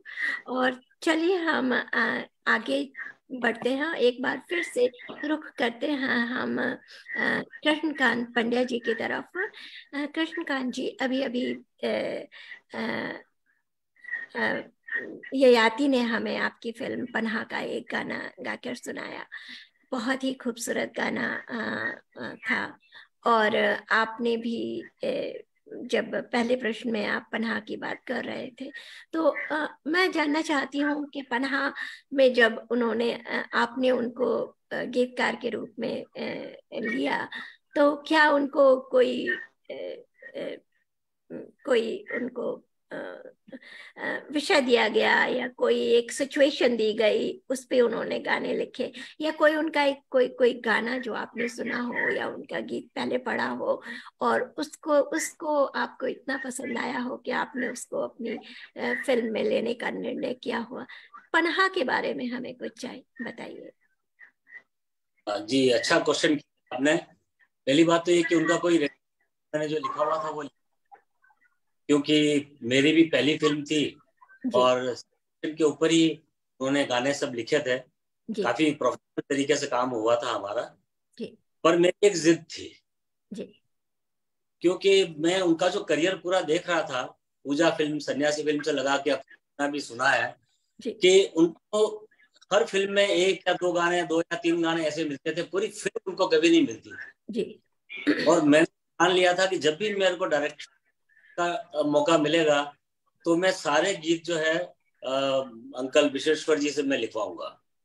तो इस बात को मैंने अपने निर्माताओं को कही और वो पूरा मेरे पे डिपेंड हो रहे थे उन्होंने कहा कि नहीं नहीं, जैसा आपको ठीक लगता है वैसा करो। तो उनको काफी कॉन्फिडेंस था, क्योंकि मेरी सीनियर टीचर्स ढंग से थी कि मैंने काफी फिल्में चीफ असिस्टेंट डायरेक्टर की तरीके से कर ली थी। तो मैंने बुलाया और मैं उनको काका साहब कहता था। काका साहब मीन्स अंकल, इंग्लिश में अंकल कहते हैं। तो वो बोले कि अच्छा तो तू डायरेक्टर साहब, चल तुम बताओ कि क्या सिचुएशन है। तो इस तरीके का हंसी मजाक करते हुए सिचुएशन बताता मैं, और उसमें वो काफी कुछ लिख के लाते थे। वो फिल्म के अंदर 2 या 3 अंतरे होते हैं, करीब 8-10 अंतरे ऐसे लिख के लाते हैं, फिर उसमें से सेलेक्ट करता। मैं बोलता इसकी ये लाइन अच्छी लग रही है, इसकी ये लाइन अच्छी लग रही है, तो पूरा बाकायदा एडजस्ट करते थे उसको। और उस तरीके से पूरी फिल्म के सारे गाने उनको, मतलब कोशिश ये मेरी रही कि मैं उनको दूं, और वो सफल हुआ मैं उस मामले में। एक बार बीच में थोड़ी सी अड़चन आई थी, संगीतकार नदीम श्रवण जी ने कहा कि कोई एक गाना हम किसी और को भी दे देते हैं, आजकल तो चलन है। तो मैंने यही कहा कि पंडित जी अगर नहीं लिख पाएंगे, क्योंकि मुझे मालूम था ना दुनिया की कोई भी ऐसा टॉपिक नहीं जिसके ऊपर वो नहीं लिख सके। मैंने कहा कि नहीं, अगर वो नहीं लिख पाएंगे, एकदम मैं ब्लंटली मना भी नहीं कर सकता था, तो नहीं लिख पाएंगे तो फिर हम किसी और से लिखवा लेंगे। और क्या था कि ये इंडस्ट्री की उस टाइम पर एक बड़ी अजीब सी राजनीति चल रही थी, और पंडित जी बहुत ही प्योर लिटरेचर के व्यक्ति थे, वो शुद्ध व्यक्ति थे, और लोग उनका जो है शोषण करते थे और वो बहकावे में आ जाते थे। और इस राजनीति को मुझे तोड़ना था अपनी पहली फिल्म के अंदर, और ईश्वर की कृपा रही कि पन्हा के सारे गाने उनके थे, और बड़े अच्छे गाने। और उसकी खास तौर से प्रार्थना जो है, उसके ऊपर तो मुझे अब इतनी खुशी होती है कि करोड़ों के ऊपर उसके व्यूज हो चुके हैं अभी भी। और कई स्कूलों के अंदर वो प्रार्थना बच्चों से करवाई जाती है, तेरी पनाह में हमें रखना, सीखे हम नेक राह पर चलना। मैं कोई तुस्सा नहीं है, मुस्सा नहीं कोई अपराधी, पुण्य की नगरी में भी मैंने, पुण्य की नगरी यानी कि अपना शरीर, पुण्य की नगरी में भी मैंने पापों की गठड़ी ही बांधी, खारिज गुनाह से हमें रखना, सीखे हम नेक राह पर चलना। तो ये गाना नसीरुद्दीन शाह, पल्लवी जोशी, प्रवीण कुमार, जीत उपेंद्र, सृष्टि, सिद्धार्थ, इनके ऊपर पिक्चराइज हुआ है, और फिल्म में काफी जगह पर आता है ये। तो ये रहा पनाह का के साथ। पनाह का हम देखेंगे थोड़ा सा। हमारे दर्शक भी यही लिख रहे हैं कि ये बहुत सारे स्कूलों में प्रार्थना के रूप में गाया जाता है। जी जी। तो चलिए हम इसी का एक वीडियो देख लेते हैं, और मैं वो प्ले करती हूँ।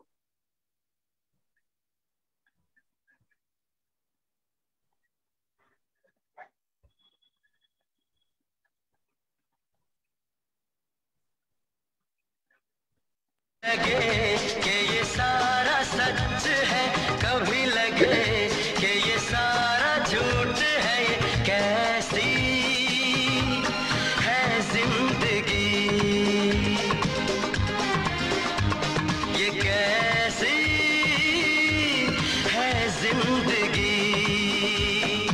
रात या कब तक रहेगी, भोर को आना पड़ेगा। औरत जात को खत्म करके कर दिया ना सोड़ा माटी को भी अमार। अरे 2 दिन में समझ में आ जाएगा छोरी का बाप होना किस मुसीबत का नाम है। तो ये 2 गाने हमने अभी देखे, एक पनाह का था और दूसरा कृष्ण जी की आने वाली जो फिल्म है उसका है। बहुत बहुत ही सुंदर दोनों गाने लिखे हुए हैं, और जो प्रार्थना है वो आज भी बहुत सारे स्कूलों में और स्कूल कॉलेजों के उत्सवों में वो प्रार्थना पर कार्यक्रम दिए जाते हैं। तो ये बड़ी ही खुशी की बात है। जैमिनी जी कार्यक्रम को आगे बढ़ाते हैं। धन्यवाद। ये प्रार्थना सही में पंडित जी की अमर कृति बन गई है, और हम सौभाग्यशाली हैं कि ये प्रार्थना हमारी पिक्चर में थी। इस बात की हमें बहुत बहुत प्रसन्नता, हम पंडित जी के आभारी हैं। नीलाभ, मैं आपसे रूबरू होती हूँ, फिर से कुछ पूछना चाहती हूँ कि जब स्लाइड शो बताया मधु जी ने, तब हमने उसमें कुछ तस्वीरें देखी थी जिसमें महाराणा प्रताप के गेटअप में भी कोई था। तो एक तो हमें महाराणा प्रताप का क्या था, पंडित जी ने क्या था वो, और एक और बात मैं साथ ही पूछ लेती हूँ तो क्या आप बता सके कि हमको भी एक आध बार उन्होंने सुनाया था उनकी कोई पुनर्जन्म की घटना थी, जो सुनाते थे, तो वो थोड़ी सी शॉर्ट में आप वो भी हमें बताएंगे तो अच्छा लगेगा। ये दोनों बातें प्लीज हमको बताइए। महाराणा प्रताप जी। का पहले बताइए। ये शायद 92 या 93 की बात होगी। काफी छोटा था मैं। आदरणीय गिरिजा व्यास जी जो सांसद रही हैं, उन दिनों वो सूचना प्रसारण मंत्रालय उनके हाथ में था, और उन्होंने पंडित जी को, दादाजी को बुलवाया कि मेरे पास ये अच्छा अवसर है, और मेवाड़ से आप हैं और इंडस्ट्री में सक्रिय हैं, फिल्म इंडस्ट्री में, तो महाराणा प्रताप के ऊपर कुछ करना चाहिए हम मिलकर।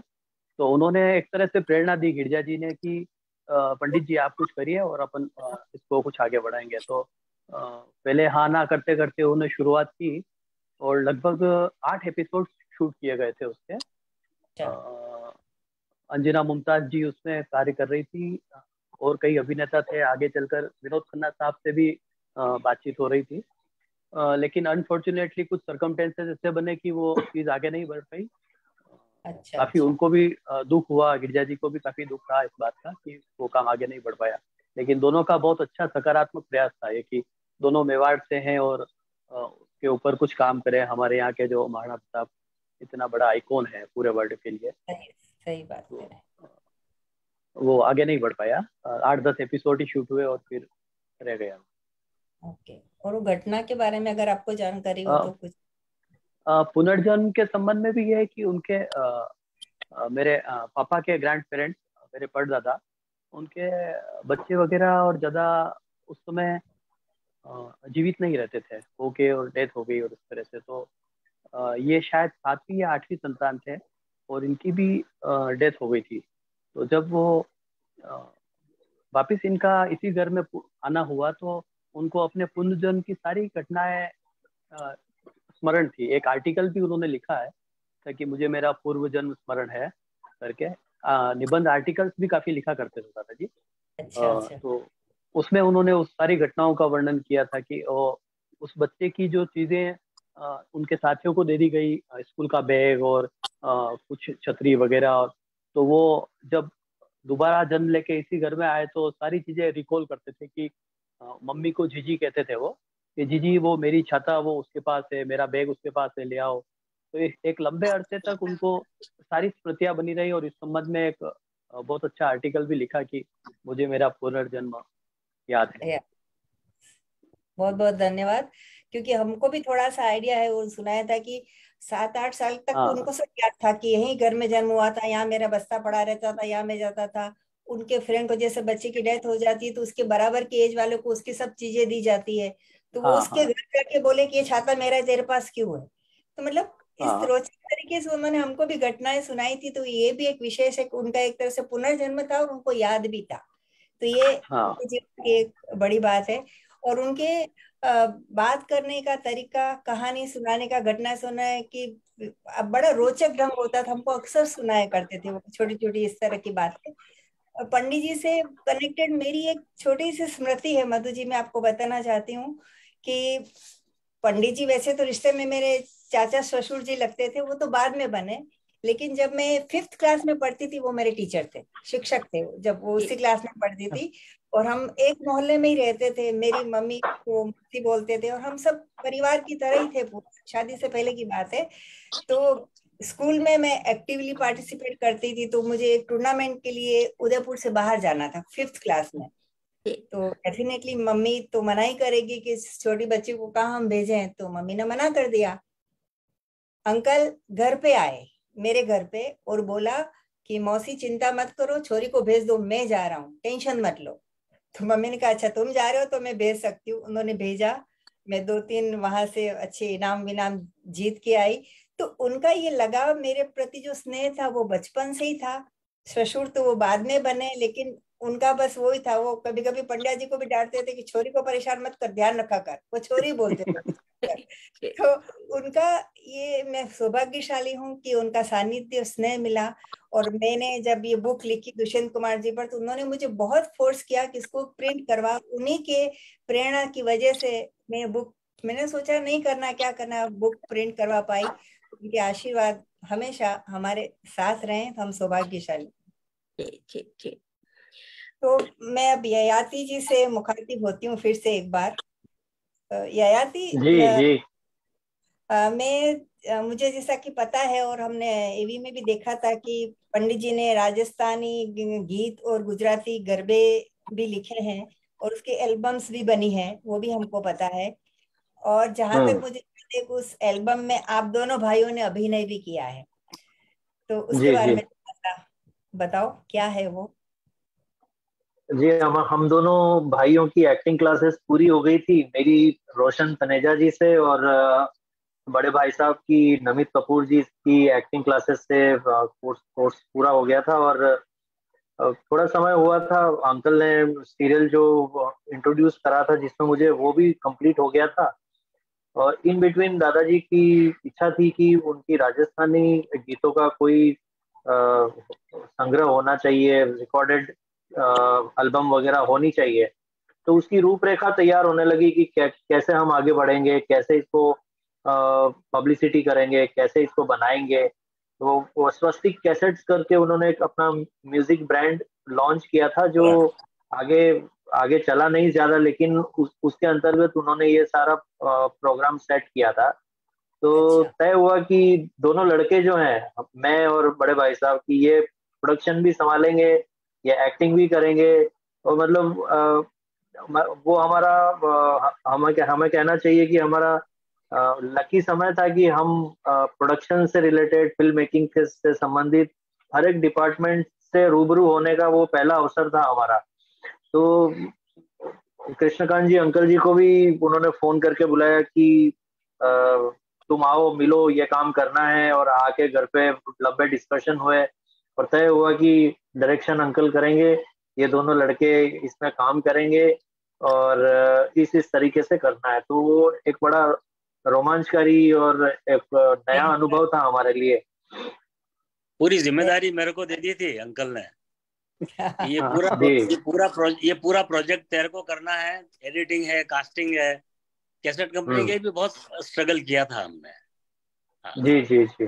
तो फिर ये पारिवारिक जो प्रयत्न हुआ मधु जी, उसका थोड़ी झलक देख लें हम। बिल्कुल बिल्कुल। भी है, निर्देशक भी है और पंडित जी तो है ही, तो थोड़ी सी झलक दिखा दीजिए आप। एकदम बिल्कुल, चलिए हम देखते हैं एक झलक इस एल्बम की भी। और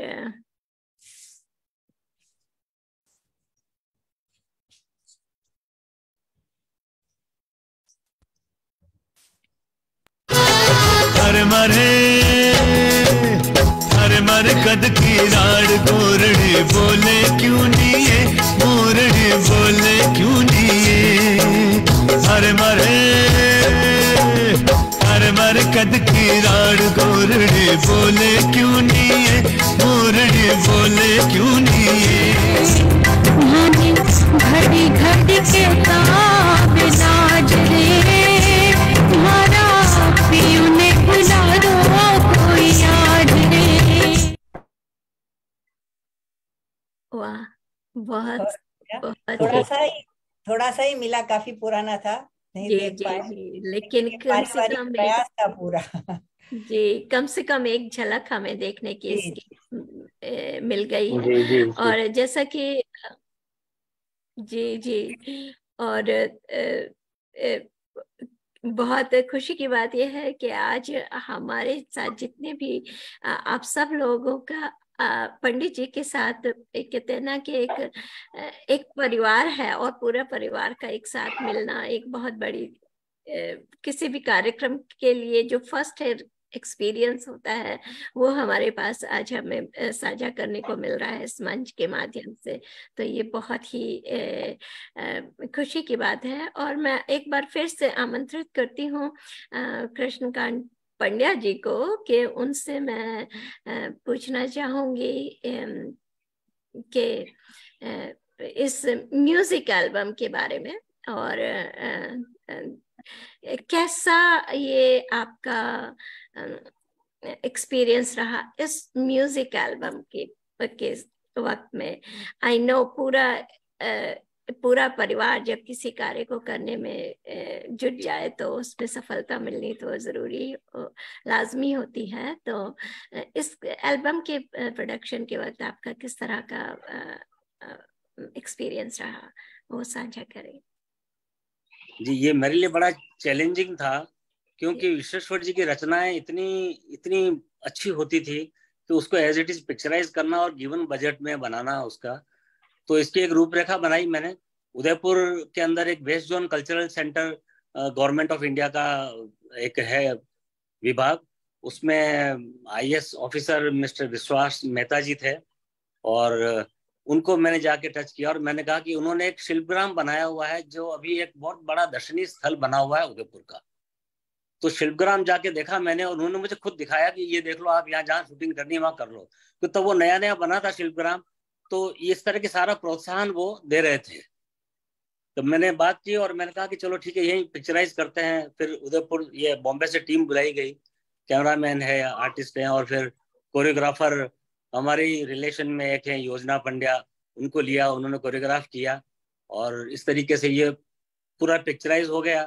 पिक्चराइज करने के बाद एडिट किया। एडिट के बाद जब मैं पहली बार अंकल को दिखाने ले गया, विश्वेश्वर जी को, और उस दिन उन्होंने मुहूर्त रखा था इसका कैसेट ओपनिंग का, उदयपुर के अंदर ही एक बड़े सभागार के अंदर, जहाँ मेवाड़ के महाराणा अरविंद सिंह जी आने वाले थे और विश्वास मेहता जी भी आने वाले थे। वहां पर उनके हाथों उसको वो करवाया था ओपनिंग। तो मैं बहुत डरा हुआ था कि पहली बार विश्वेश्वर जी देखेंगे इसको और पता नहीं क्या प्रतिक्रिया देते, क्योंकि उनकी प्रतिक्रियाएं बहुत ही बोल्ड होती थी, और बहुत ही खराब होता तो बहुत चुभने वाली बात कह देते थे, और अच्छी होती थी फिर वो बताया ही है इन्होंने, याद ने कि जैसे माया गोविंद जी की चीज को अप्रिशिएट किया। वो मैं डरा हुआ था उस टाइम, टेलीविजन पे लगाया, VHS चालू किया, VHS पे थी वो, और 2 गाने थे, दोनों गाने देखे उन्होंने। और ये मने घड़ी घड़ी कहता है लाज रे मारा पीहू ने बुला दे कोई आज, उसमें जो व्यथा थी कि होली का मौसम आया हुआ है और नायिकाएं जो है अपने हस्बैंड्स को याद कर रही हैं और हस्बैंड यहाँ है नहीं। जैसे ये खत्म हुआ, उन्होंने बोला कि आज तूने मेरे लेवल का काम किया है, और मैं इतना खुश हुआ ये बात सुन के कि उनके आपके लेवल का, बोले हाँ, जो मैंने कल्पना की थी, जो मेरे दिमाग में था, वैसा का वैसा तूने एग्जैक्टली उस लेवल का तूने पिक्चराइज किया है। तो मेरे को बड़ी तसल्ली हुई और मुझे इतना बड़ा आशीर्वाद मिला। एक्चुअली मानस पुत्र की उपाधि के बारे में आज भी मैं जब सोचता हूँ तो सारी पुरानी घटनाएं इतनी बढ़िया आंखों में आ जाती हैं और भाव विभोर भी हो जाता हूँ मैं। जैसे कि मेरे फादर का एक छोटा सा किस्सा है कि विश्वेश्वर जी आके हमारे वहां पर बैठ के, जैसा कि जेमिनी जी ने बताया कि वो पपड़ी ला के बैठते थे और फिर वो लिखने बैठ जाते थे, तो बहुत देर तक उदास बैठे रहते। मेरे फादर मुंबई देवी की पूजा करके आते, वो देखते कि काफी देर से यहाँ बैठे हुए हैं ये, तो वो आए उनके पास और ऐसे उंगलियां दूर से लेके आते थे गुदगुदी करने के लिए, और वो गुदगुदी से बहुत परेशान होते थे, उनको गुदगुदी बहुत चलती थी। तो आके वो उनको गुदगुदी करने लग जाते हैं, और गुदगुदी इतनी करते हैं कमर में और यहाँ वहाँ कि आंखों से पानी आने लग जाता है उनको, और बोलते कि बस टम भाई अब नहीं, वो टम भाई कहते हैं, टम भाई अब नहीं, बस अब नहीं हो, अब बर्दाश्त नहीं करता हूँ। तो उन्होंने फिर पास में बैठ के गले लगा के कहा, मैं तुझे देखता हूँ कि तू, तेरे जीवन का संघर्ष, तेरे जीवन के जो साथ में कठिनाइयां हैं और जिस ढंग से तू व्यथा को व्यक्त करता है, तो मुझे लगा कि कभी कभी मैं तुझे मुस्कुराहट दे दूं तो मैं थोड़ा सा ये काम भी तेरे लिए कर दूं। और ये करके वो दोनों भाई गले लग जाते थे। वो क्षण भी हमारी आंखों के सामने, जेमिनी की आंखों के सामने है वो क्षण। तो इस तरीके से ये जो आशीर्वाद उनका हमको मिला, आज वो फलीभूत होते हुए हम देखते हैं कि उनका जो सानिध्य मिला वो एक अद्भुत सानिध्य था। अब फिर हेलो, आवाज आ रही है आपको? जी जी जी जी हाँ आ रही है। नहीं, क्योंकि यहाँ कोई पता नहीं कॉल आ गया है। और उसके बाद में फिर एक पारिवारिक प्रोग्राम था ये, तो ये दोनों भी लड़के नए नए थे और विश्वेश्वर जी ने इनके ऊपर बहुत मेहनत की, बहुत अपना जितना भी बहुत बड़ी मुश्किल से कविता सम्मेलनों में जा जाके जो कविता करते थे और जो भी जीविकोपार्जन होता था इनका, तो इनके ऊपर वो उन्होंने बहुत खर्च किया और इनको योग्य बनाया। और मुझे फिर चैलेंज दिया कि ले अब इनको तैयार कर दिया, अब तो इनको संभाल। तो खैर मैं अपने कॉन्टेक्ट से फिल्म लाइन में काफी जगह भेजता था, ये लोग जाते भी थे, बहुत संघर्ष करते थे। और उसके बाद फिर ये दिया, तब इसमें एक्टिंग भी इन लोगों ने अच्छी की। अब बाकी तो कैसे क्या रहा ये तो ययाति और नीलाभ बताएंगे कि इनका अनुभव कैसा रहे, वो कभी नेक्स्ट टाइम बोलेंगे। मैंने कहा तेरा इसमें क्लोजअप क्यों नहीं आया? अभी भी मैंने पूछा था 2 दिन पहले तो ययाति बोलता है कि हम लोग उस टाइम पर उस काबिल नहीं थे कि हमारे क्लोजअप लिए जाएं। ये बड़ा एक फैमिली के माहौल के अंदर बड़ा अच्छा काम हुआ था, और आज भी ये लोग इतना सम्मान हमारा करते हैं, ये दोनों भाई, क्योंकि इनके फादर और इनके चाचा जी विश्वेश्वर जी के दोनों पुत्र भारत भूषण और विश्व भूषण, जिनका अभी जिक्र हुआ नहीं, तो रुचि जो है वो विश्व भूषण की लड़की है, वो भी हमारे साथ बहुत रहे हैं, और जो दोनों अभी गुजर गए हैं, उस बात का बड़ा दुख है, काफी छोटी उम्र में वो गुजर गए। तो ये एक अच्छा अनुभव रहा है इसका, और अच्छा आशीर्वाद मिला। जी जी, बहुत बहुत बहुत धन्यवाद आपने जो इसके साथ मैं एक बात बताऊं कि मैं तब तक थोड़ा लिखने लग गया था, और मैंने कहानियां लिख रहा था मैं कुछ। तो एक कहानी मैंने लिखी, विश्वेश्वर जी के साथ जीवन में कुछ एक घटना हुई थी, और सेम सिमिलर घटना मैं जब बैंक में अप्रेंटिस था वो हुई थी। तो उनके जिंदगी में ये हुआ था कि कोई एक कवयित्री थी जो जिनसे पंडित जी से उन्होंने सीखा, और पंडित जी ने उनको आगे बढ़ाया, और फिर पता चला कि काफी गाने उनको मिल जाते थे, पंडित जी को नहीं मिलते थे। तो ये किस्से सारे मानस पुत्र को सुनाते आके, और मेरे मन की जो व्यथा थी अब मैं उनको कह नहीं सकता था, हालांकि मेरे साथ ऐसा कुछ नहीं हुआ था, पर बैंक में इस तरह की पार्शियलिटी चल रही थी। तो मैंने एक कहानी लिखी, वो कहानी पब्लिश भी हुई। उसका नाम, उसको मैंने कहा कि आप आए हुए हैं, और ये दोनों बच्चे ये भी थे, ययाति और नीला भी उस टाइम पर थे, और उनके सामने मैंने वो कहानी पढ़ी, और कहानी पढ़ते ही उन्होंने तुरंत कहा कि राजस्थान साहित्य अकादमी में उसको फोन करो और बोलो कि ये कहानी आप है। इतनी अच्छी कहानी लगी। तो और वो उस कहानी के अंदर ये था कि एक आधा किस्सा उनका और आधा किस्सा मेरा, ऐसी पैरेलल दो कहानियां चल रही थी। तो मैंने कहा कि अभी तक मुझे इसका टाइटल समझ में नहीं आ रहा है, क्या रखूं। तो उन्होंने थोड़ी सोचा, बोला इसका टाइटल रखो अधूरा अंतरिक्ष। और इसी नाम से मैंने एक शॉर्ट फिल्म बनाई, और वो उस शॉर्ट फिल्म में मेरा रोल मेरे सन ने किया, जो अभी यूएस में है, डॉक्टर है वो, और अवार्ड्स मिले उसको।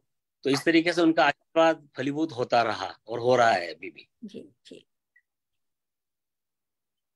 बहुत बहुत सुंदर आपके अनुभव विश्वेश्वर जी के साथ में। जी, तो जैमिनी जी कार्यक्रम को चलिए गति प्रदान करते हैं। ययाति और नीलाभ जी ने की एक्टिंग भी हमने देखी, उस समय तो काफी पुरानी बात है ये, अब तो काफी निखर गए और बहुत अच्छी एक्टिंग और निर्देशन सब कर रहे हैं। हमारी शुभकामनाएं इनके साथ है। थैंक यू, धन्यवाद। कहा जाता है कि जिंदगी में इतनी शिद्दत से अपना किरदार निभाओ कि पर्दा गिरने के बाद भी तालियां बजती रहे, और पंडित विश्वेश्वर जी शर्मा ने यही किया। अपना जीवन भरपूर जिया, और साहित्य, संगीत और फिल्म के क्षेत्र में अपना पट्टा भी उन्होंने फहराया, और कुछ सुनहरी यादें हमारे लिए छोड़कर 29 दिसंबर 2014 में हमें छोड़कर इस दुनिया से चले गए। हम परिवार वालों और उदयपुर वालों के लिए बड़े ही गर्व की बात है कि हमारा अपना एक व्यक्ति इस मकाम पर पहुंचा, और हम सबको भी उनके साथ साथ गर्व और गौरवान्वित महसूस करवाया। हम सभी स्वर्गीय पंडित जी को हार्दिक श्रद्धांजलि अर्पित करते हैं और सादर नमन करते हैं। हमारा तो नुकसान था ही, लेकिन सिंधी साहित्य जगत को भी पंडित जी की कमी बहुत अखरी है, और बहुत से लोगों ने इसके विषय में बोला है। तो आज के जो प्रसिद्ध वक्ता हैं और राम भक्त कुमार विश्वास जी, जो कि आजकल बहुत ही अच्छा बोल रहे हैं और सब तरफ छाए हुए हैं, उन्होंने भी पंडित जी के बारे की श्रद्धांजलि के बारे में कुछ शब्द कहे हैं, जो हम आपको थोड़ा सा वो श्रद्धांजलि को भी आपको दिखाएंगे। उसके पहले मैं पंडित जी को श्रद्धांजलि अर्पित करते हुए नीरज जी की 2 पंक्तियों से मेरी बात का मैं अंत करना चाहूंगी कि पंडित जी का जीवन कैसा रहा। नीरज जी ने कहा है, एक मिनट, इससे मुझे नीरज जी का किस्सा याद आया कि नीरज जी गीतकार नीरज जी और पंडित जी एक दिन एक साथ एक मंच पे थे। तो उन्होंने रचनाएं पढ़ी, पंडित जी ने, विश्वेश्वर जी ने। तो नीरज जी ने कहा कि मेरे को भारत का गीतों का राजकुमार कहते हैं, मगर पंडित तुम आज से बादशाह हो गीतों के। जी, कॉम्प्लीमेंट उन्होंने दिया था। सही हाँ, है। जमीनी। तो उनका जीवन कैसा रहा? कहानी बनकर जिए हम तो इस जमाने में, कहानी बनकर जिए हम तो इस जमाने में, लगेगी आपको सदियां हमको भुलाने में। नमन करती हूँ पंडित जी को। हम कुमार विश्वास जी वाला श्रद्धांजलि का थोड़ा सा क्लिप हमारे दर्शकों को दिखाएंगे मधु जी। जी बिल्कुल।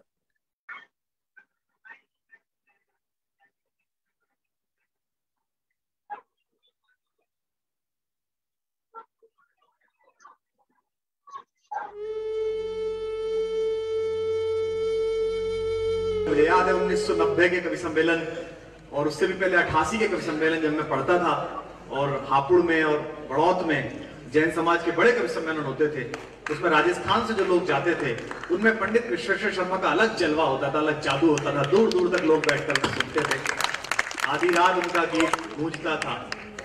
पंडित जी सुना दूं? घाट घाट घूमते मछेरे रहनारी मीन जरा